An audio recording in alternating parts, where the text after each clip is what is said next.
Holy ang Ginoo nga ato ang giserve. And today, we don't serve idols anymore. But what happened to the church today is mosimba tag Sunday, parta sa ministry, pero normal ra nato ang sala. Gikan Lunes, paingog Sabado. Sa Sunday ra gyud ta nga, Lord, pasaylo ako, di jud ko magpakasala today.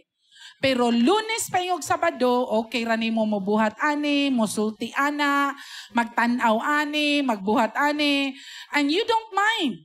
Kay tan-aw nimo, bahala pag nagbuhat ko ani yung mga sala, okay man akong health, okay man akong trabaho, okay man akong pamilya. Okay man me. So meaning, the Lord is gracious. The Lord is merciful. So padayon lang ko magpakasala. Jeremiah warned the people, if di ninyo undangan ang inyong pagbuhat og sala, gubaon sa Dios ang Jerusalem. He will destroy Jerusalem.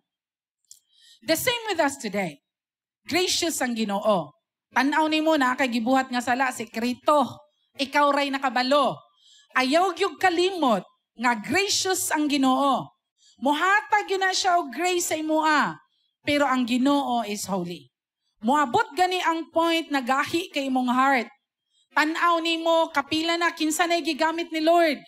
Ang Bible iyan ang gigamit. Nagbasa ka. Undangin na nga sala. Ayaw nagpadayo buhata.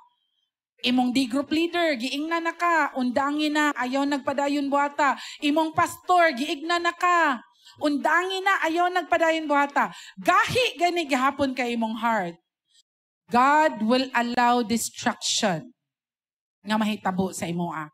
He is the same God. Wa siya na usab. The same siya nga Dios in the book of Jeremiah as He is today. Iya akang tagaan og grasya, iya akang tagaag another chance. Pero kung di yung ka maminaw igsoon, you will be destroyed.